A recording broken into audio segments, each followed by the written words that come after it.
A fortune teller in Hanoi once told me I should stay in Vietnam until 2009. He says it's like a fairyland for you, my friend who was acting as interpreter told me. I wasn't sure what that meant, but it sounded good.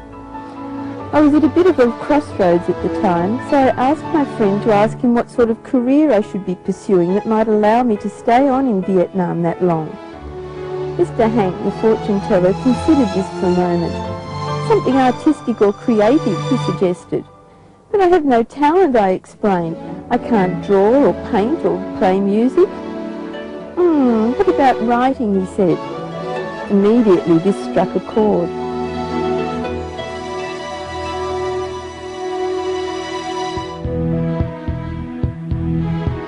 Australian writer Pam Scott fell in love with Vietnam after 3 short visits in 1993. What she discovered was an intriguing blend of East and West, mixed together in a uniquely Vietnamese way, like a spring roll filled with various fruits and vegetables and meat. That prompted her to compile a number of books of her interesting stories from Vietnam, which later captured the attention of readers in Australia, New Zealand, and the UK.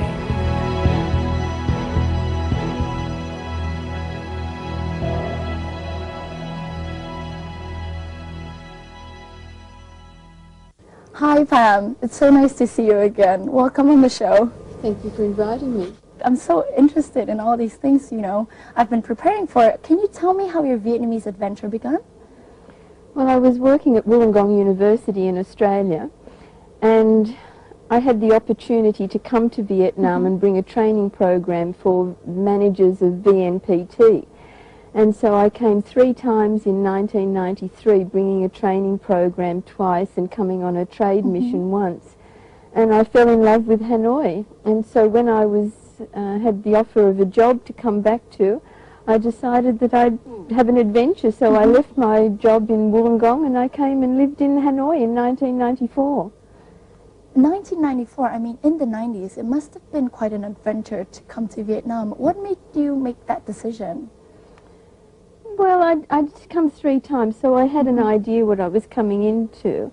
Friends and family were a bit concerned because people didn't know very much about Vietnam in those days. It hadn't long opened its doors, and people still had images that they'd seen decades before about the war.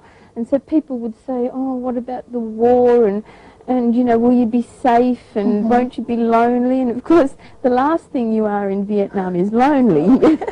There's always plenty of company around. What was it in Hanoi that clicked for you?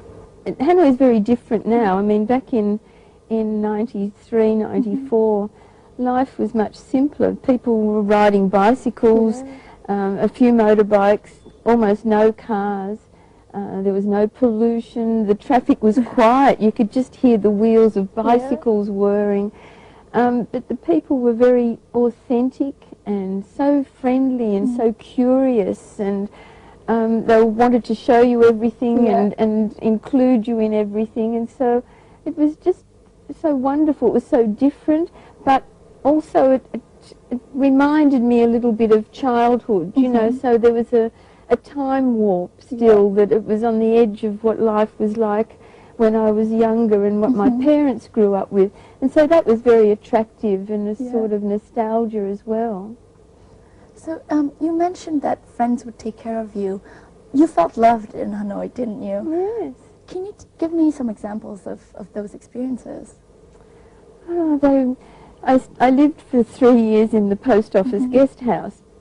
And so Miss Chi was the receptionist, and I had the two maids there who would, you know, take me and show me places to eat and look after me and order a newspaper for me, and they'd just invite me to their homes, and people everywhere on the streets. I'd sit down and eat something on the streets, and someone would start talking with me and they'd invite me to their home. The noodle lady on Nguyen Zoo took me to her home for Tet. You know, she sent somebody to get me on a motorbike and then go to her home. And so it was just small things like that people were wonderful.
brought some pictures.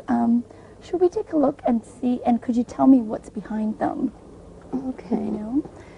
Well, I suppose one of the first people I met in Hanoi was Mr. Hung, who's a cyclo driver. And when I stayed at the Army guest house, that was his patch outside the Army guest house.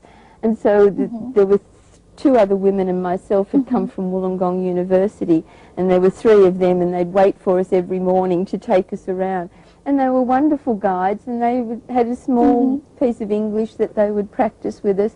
And on our last day that we were there, they bought us roses each, and we were just so touched by this that we hadn't paid them a huge amount of money, and so I came back several times after that, and he would always find where I was staying. I didn't stay again in that same hotel, but the grapevine always worked, and I'd be in town for maybe half an hour, and he'd be waiting outside for me. So when I came to live here, I kept in touch with him, and I went to his home, and that's his wife and his children at the time. And it's his son, and that was a young niece of his. And then one day, after several years, he came to where I was living at the time, and in his broken English explained that he wanted to take me somewhere, and I had no idea where he wanted to take me. It was winter time and it was cold, and I sat in his cyclo, and he pedalled me for miles and miles. We went a very long way, and I was worried he would be tired. And when we got there, it was at a cemetery, and so he'd taken me to see the grave of his baby who had died in a very miserably cold winter, and he wanted to have a photo of the headstone. He'd paid money for a small headstone. It was such a sad cemetery. It's where the children were buried in these very small grave sites there. And so I realised then they didn't have a camera, and this was a way for them to get a photo to put on their altar. So he drove you all the way out So there he to pedalled get me this all the photo. way there and all the way back again. And so I was very touched, and again felt part of this family. They're a very poor family, but whenever I went there, they would, you know, peel a mandarin and pour me some tea. And then there was a happy end to the story, because a year later they had a daughter. And so I was invited to a celebration, of that baby's birth. So I sat there with all the other bars and grannies and aunties there, and we celebrated this child's birth. So, so you know, the cycle of life and to be part of, you know, that sort of a family was very wonderful.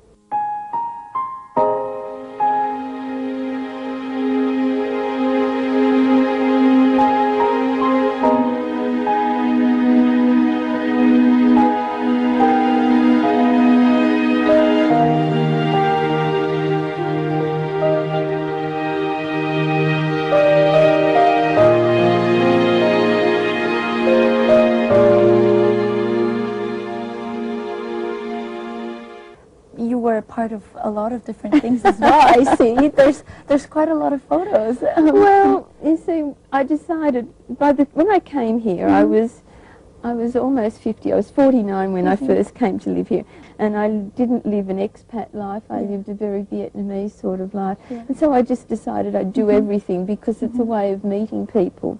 And so I decided to have singing lessons at one stage. And Vietnamese singing? Vietnamese singing. Well, you see, my language skills were very poor, and I felt very ashamed that I couldn't speak Vietnamese very well. So I decided that I'd learn some Vietnamese songs, and another foreigner told me about a singing teacher, but I hadn't realised it was a very famous singer, Mr. Quy Dong, and he was the director of the Hanoi Opera Company at the time. And so he came to my house, and when I realised how important he was, I felt so embarrassed. and he said, no, don't mind. He said he had his ribs like this, and he'd say, deep breath and courage, and he'd make me sing out. So I loved him very much, and I was very sad that he passed a couple of years ago. So he taught me Vietnamese songs, and that became my party trick, because I felt ashamed that I couldn't speak Vietnamese, but I could sing a few Vietnamese songs, and so we did that, and he took me to Dien Bien Phu. Oh, I see. So you sang at a concert as well? He took the opera company to Dien Bien Phu in 1998 on the celebration of the Battle of Dien Bien Phu. and the whole opera company went, and they went by bus, but I didn't have enough time to go by bus, so I flew there and I met them.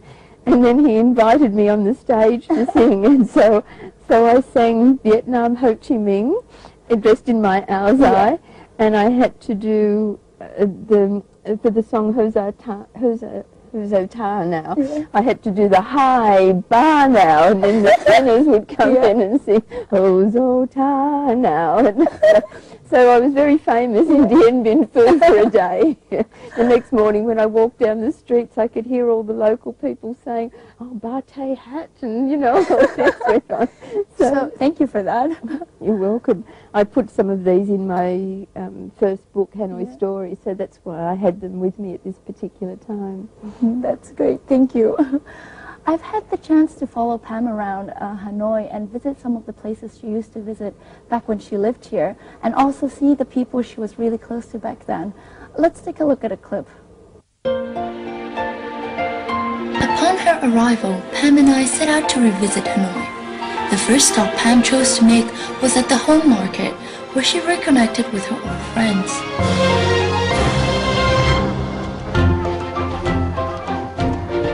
Ola, I'd like you to meet my friend Miss Hung. I've known her for a very long time, and I think it's maybe 16 years now that I've known her.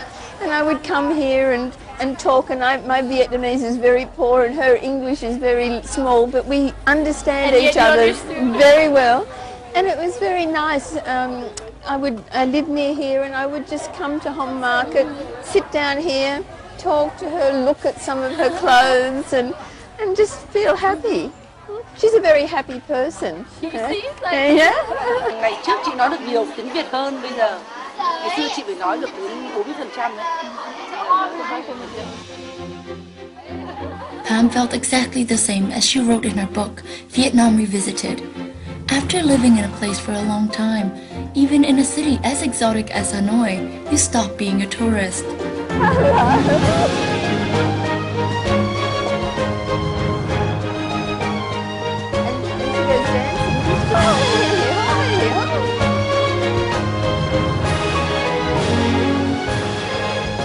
After our trip to the market, we stopped for one of Hanoi's specialties, which also happens to be Pam's favorite dish, bánh cuốn or rice rolls. Places that I know well around Hanoi, and they said, "Where was your favourite food?" And I said, that's where I always come whenever I come to Hanoi.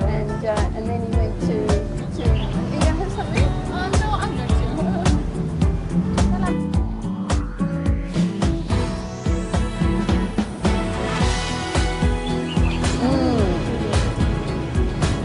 Good, isn't it?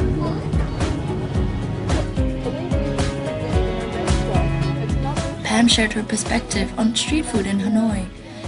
This experience reminded Pam of one of the best times of her life. To quote Pam, "The years I spent in Hanoi were among the happiest of my life. The fortune teller had been right. It was like a fairyland for me." How did it feel this time when we walked around? How did Hanoi feel to you? Hanoi's changed so much, I think, but I'm used to it now. And it still feels like Hanoi to me. I can see it in parallel. It's like, you know, your younger life and your older life, and they're still going on, and there's still so much of it that I recognise. We went to taste the bánh cuốn, the place that you used to go to when you lived here.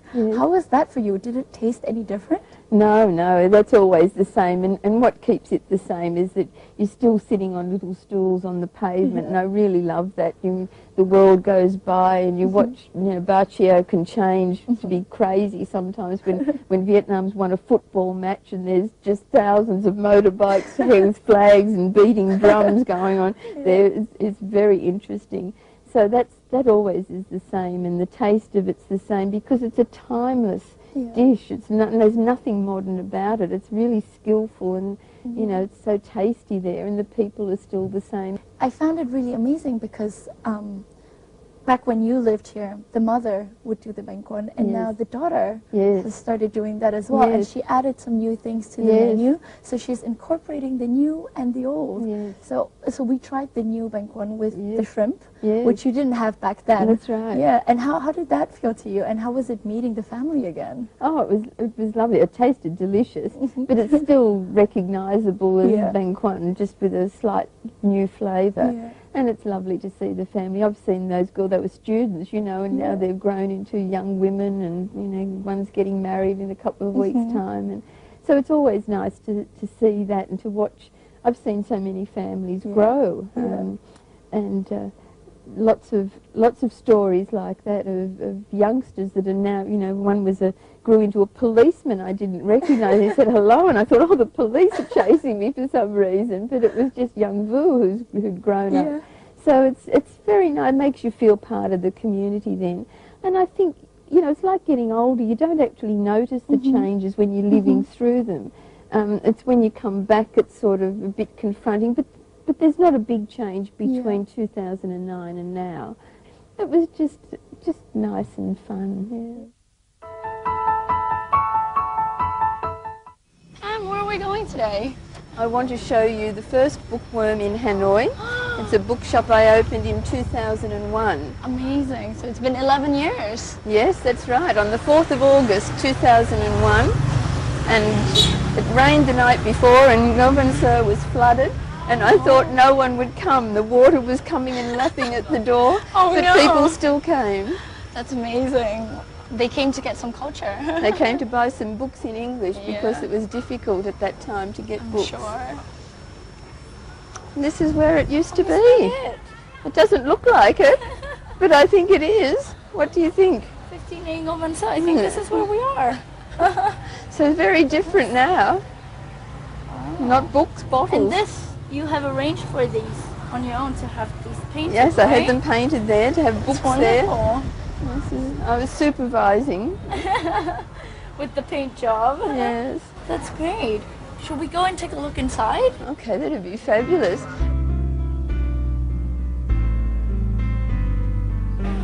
Wow, This is it, Pam. it's very different. It is rather different. So I used to have a desk here. You know, there used to be a bookstore located here called the Bookworm. Did it look like that? That's the very place that I was looking for. Oh my God, look at and that. Now apparently it's a liquor shop. So I was the original owner, That's fantastic. and I opened it in 2001, but it's moved now. Yeah, to Chaolong. Chaolong, number I heard 44. that was the other possible address. Okay. Well, there it is. So you just happened to And here come you in. are. Here you are, the grandmother of book shopping here in Hanoi. That's fantastic. right, that's right. It's a very great pleasure to meet you. And I would stay and chat more, but I'm actually going to go to Chaolong Okay. and go book Fine shopping. bookworm. Well, there's some fabulous books there. Well, thank you very much. Okay. Goodbye. Bye. There was a counter here, and then we had lots of bookshelves, some of them sticking out from the wall and some of them along the wall. And then right up the back, I think we had a sofa for people to sit on. Yes, and there was a big mirror there. It looked, I don't think there was, the wall looked a little differently there. So it's hard to quite remember now. It looks so different. looks so I can't, different. and I'm just really happy that I started it, and it's still going and flourishing, and that it's run by Vietnamese now. And Which you know, is so exciting, right? yes, I think that's really important. All the work that I've done in Vietnam has always been in capacity building. So I've always worked myself out of a job by by training other people to take over. So even with the bookworm, there's somebody else doing it now who's Vietnamese. So I'm really happy with that.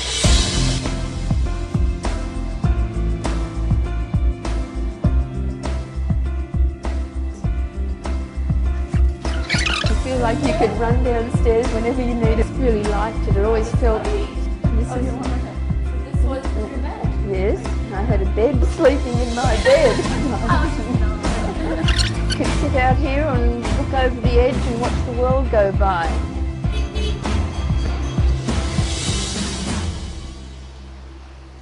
Can you tell me how you came up with the idea to open Bookworm? It was desperation. I needed some good books to read, and it was so hard to find anything at that stage. I mean, you could get, in English, you could get the classics, but there's only so much Dickens you can read. So, so I decided, I just had this crazy idea that I'd finished the jobs that I'd had at that time, and I was looking for a reason to stay on. And so I decided that with the help of my Vietnamese partner, Ming, that we would open an English language bookshop. And we calculated the number of foreigners that were around who would read English, and we thought that maybe there was enough to just to balance. We weren't going to make a fortune. And so I rented a house, and I lived upstairs, and so we started the Bookworm. And it was quite an adventure. So the necessity became the mother of invention. Yes, and it was, you know, it paid the rent and it paid the electricity. I had lots of books to read. I met lots of people coming through the shop, and so it was another good adventure, and I'm just thrilled that it continues. Can you tell me a little bit about your books? Why did you choose writing as the method of documenting your experiences? When I went back to Australia in 2005, in 2002, the first time I went back, after 8 years in Hanoi, I went back because my father had been diagnosed with cancer, and I wanted to spend time with him. And I couldn't get a job in Australia because I'd been away for so long, and it was quite difficult to do that. So I wanted something to do, and I thought, oh, I've got such wonderful memories and stories, and I wanted to put them in a readable form, not just to keep them in a diary or just in my head and worry that I would forget. So I decided just to write down some of those memories about the first 8 years in Hanoi. And I was really keen to explain to foreigners what it was really like in Hanoi. You know, that people, as I said before, thinking about the war, I mean, Vietnamese don't look back and think about the war. So I wanted to tell them that I'd gone ballroom dancing, that I was drumming, that I used to go to the jazz club. All of the stories about Tet celebrations, about National Day celebrations, all of those sorts of things I wanted just to share, just to make it feel real to people. So Pam, what was it like, you know, the process where you were searching for ideas? Well, I didn't have to search very much. So they just came to me, I suppose. After I'd written the 2 books about Hanoi, I was living in Ho Chi Minh City for a year then, and I never thought that Ho Chi Minh City was as beautiful as Hanoi. But after I lived there for a year, I started to explore more, and I saw more about the place that I enjoyed, and I couldn't find books that told me what I was looking at. I couldn't find the history, and there was a lot of errors in some of the guidebooks. They were saying things that I knew weren't correct. So I decided then to write a book about Ho Chi Minh City, and because I found in my research that it used to be called the Pearl of the Far East, so I called it In Search of the Pearl of the Far East, because it doesn't really look like a pearl these days. But if you look closely and look behind things, you can see and imagine what it must have been like. So again, it was really, it came from me wanting to understand something and do something, and so when I'd done all the research, it seemed useful to share it with other people. So when I came back in 2009, I was awarded an Asia Link literature residency, and so when I came back, I was introduced to Tay Soi Publishing in Hanoi through that, and so I showed them what I had written, so they decided they wanted to publish it. Invited by the current owners of Bookworm in Hanoi, Pam introduced her 2 latest books, namely Vietnam Revisited and Trailblazers of Fortune, to her readers in the capital city. Since most of those in attendance had been living in Vietnam for some years, they could relate to the personal stories and insights presented in her books.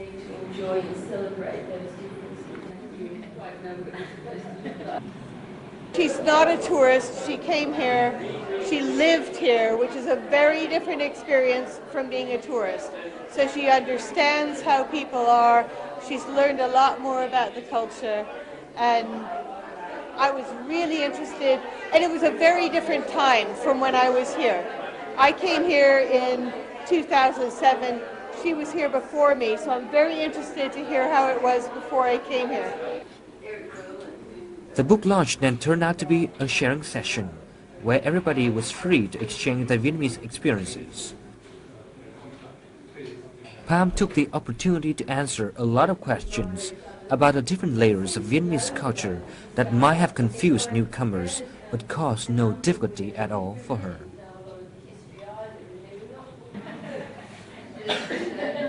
I hope to be able to understand Hanoi and Vietnam culture as deeply as does Pam, and certainly I've been taking the opportunity of her visit this time to meet with her personally and get her experiences.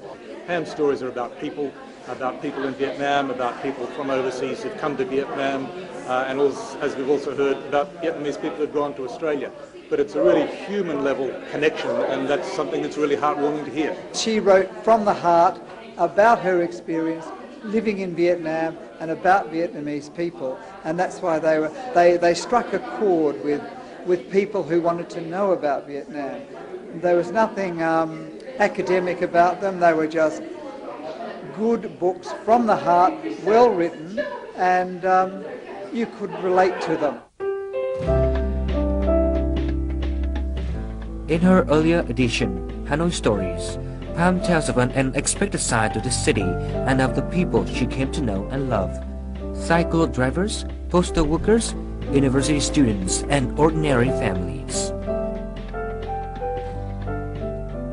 In her latest book, Vietnam Revisited, Pam Scott looks back on the remarkable changes she witnessed over the last 2 decades while living and working here. Filled with great stories, interesting characters, and photos of everyday life, the book provides a fascinating and at times hilarious first-hand account of a country leaping into the 21st century.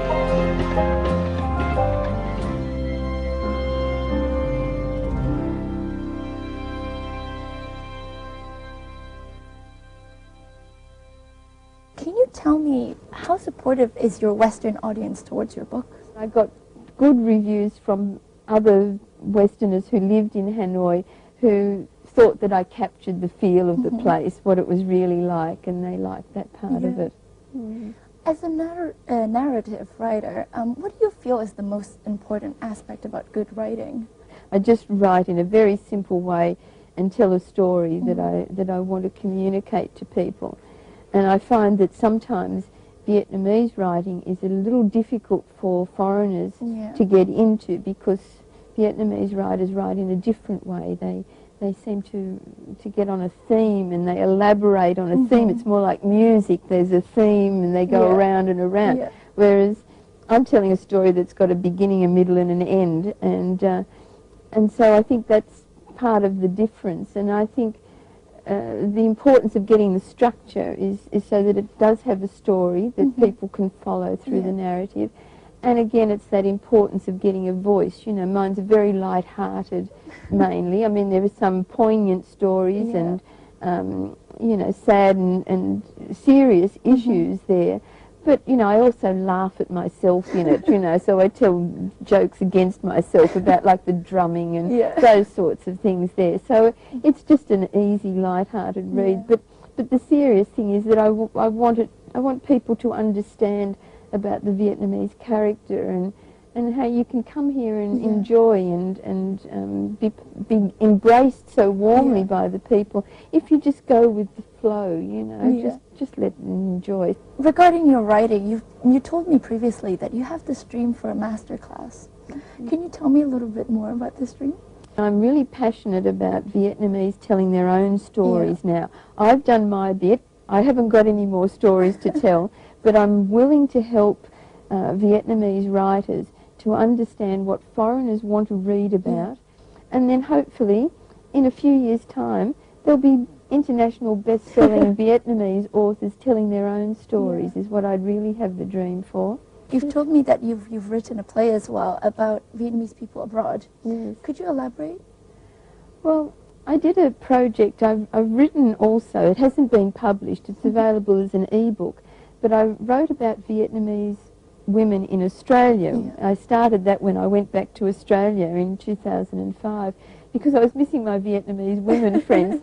And so I decided to write their stories. I wanted to understand about their life in Vietnam, about how they came to Vietnam and their life now. And, you know, there's been some controversies in Australia about boat people, about refugees coming, and I wanted to explain to Australian people that these people, you know, for whatever reason, felt they had no choice.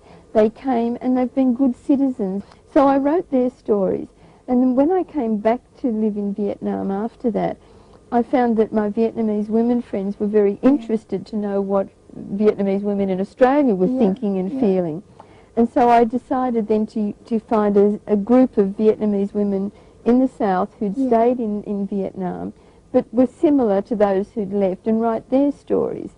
And the reason I wanted to do that was to show that both groups had suffered, both had lost a lot. The ones who'd left had lost their future that they had planned for themselves in Vietnam, and those who stayed had struggled through really bad times. But in fact, both groups had really wanted to improve their family's life. They worked hard for their children, so it was the next generation that they were looking for.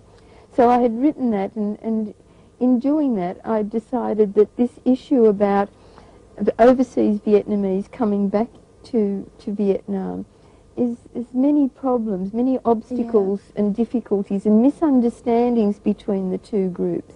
And so I wanted to make a play about this problem. A mother and her teenage son who come back to Vietnam, and the difficulties and the breakthroughs that they make. So the son didn't like anything about it and didn't want to be there, but after some time of getting to understand, he could appreciate it. And so I just wanted to open up those issues. Everyone will have a different story in some details, and people will find different ways to overcome it. Pam Scott has always been interested in the stories of people she's met on her life journey. She's particularly interested in telling the story of an individual rather than a historical event or a place. In her stories, among her characters, women play a huge role. Let's talk about these women.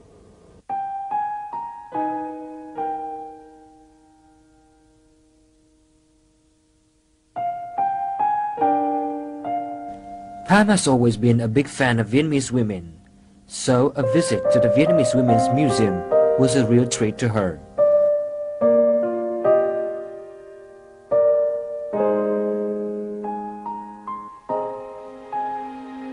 Accompanied with a broad understanding of Vietnam history, she saw every picture, read every story, and felt with her heart the glorious history of Vietnamese women.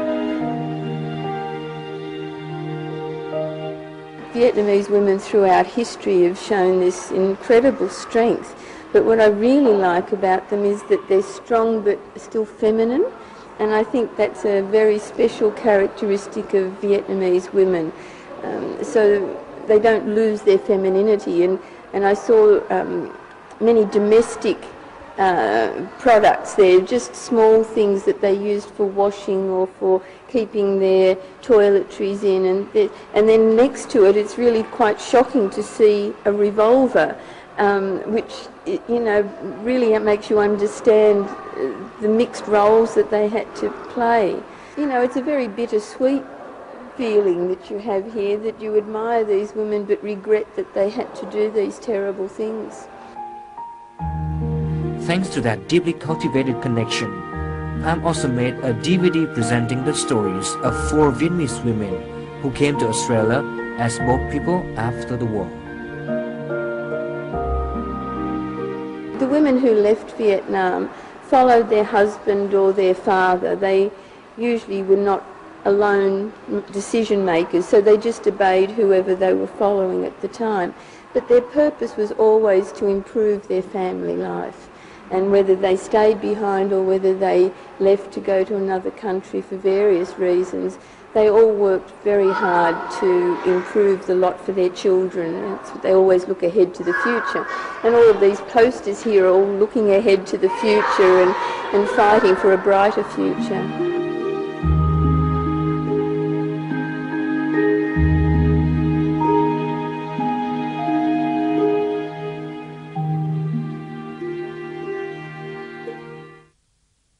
also made a DVD, right, about Yes. the boat people, Yes. boat women. Yes. Can you tell me a little bit more about that? Well, that was part of the same project of the book, and I just took 4 of those women, and just with my little camera, very amateurish, I did by myself. I filmed 4 of them telling their own stories. How did you approach them? Well, I went to Cabramatta, which is a place outside of in Sydney and in a suburb there where there's a lot of Vietnamese. And I went to, first of all, there's a women's organisation there, and I asked for their help. And they introduced me to one woman who introduced me to another. And then I found another woman in Sydney, near where I lived. There was a fabric shop that I liked to go and look at, and I knew from the name there that she was Vietnamese, and so I went and asked her if I could interview her and film her, and she agreed. And so I ran home and I got my camera, and it was only a small shop, and I was squeezed in amongst all of the fabrics, and when a customer would come in, I would stop filming and I would ask her questions, and she was very happy to do this for me. And one of the things that I found really amazing, after I had interviewed her and I'd written her story, I gave it to her for her to read, to check that I had not written anything that was incorrect or anything that she wasn't happy with having written down. And I went back then a week later to see if it was okay. And she said, "Oh, I'm sorry, I haven't got it with me. I gave it to my daughter to read, and she thinks it's really interesting." And I said, "So your daughter didn't know your story?" And she said, "No, I had no time to tell. We were too busy. We were trying to earn a living. She was studying." So the daughter did not have the details of the story. So that's why I felt really proud that I had recorded the details of this story, because they're lost. These women are getting older, and those stories will be lost. And if the young people haven't heard the stories, who will remember them? So all of the stories that I wrote have been put into the National Women's Library in Australia, so they'll be on record forever. And the interviews that I did are also there on DVD, so that future researchers will know these stories in detail. That's amazing. You're also a woman, obviously, and you also came to live in a different country. Do you relate to these boat women? Oh, look, I had a very privileged life here. I was welcomed with open arms. I could not compare my situation with people who have had to be refugees or have lived somewhere else. It's been a fabulous experience, really. I've learnt, patience, and I've learnt, tolerance, and how to go with the flow, and just the lovely way that Vietnamese people behave. I've learned a lot. Those are the positive aspects of being here. Have you ever felt anything, a conflict for you of fitting in?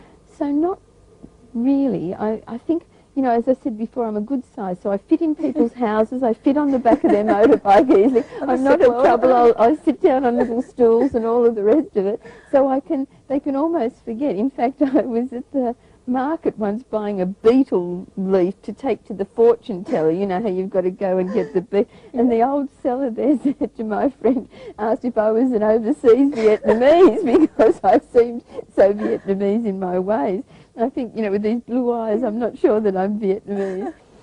So it's not been an issue, really. You mentioned your fortune teller. He predicted your writing career. Yes. You were doubtful back then. What do you think about it now? I have no reason to believe in it. I don't have any beliefs that would make any sense of it. But he's always right, so I give him the benefit of the doubt, and I just like to go and visit him.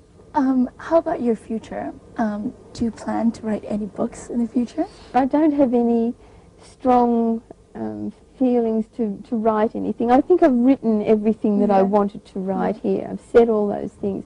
I'd be thrilled if I can get this play produced.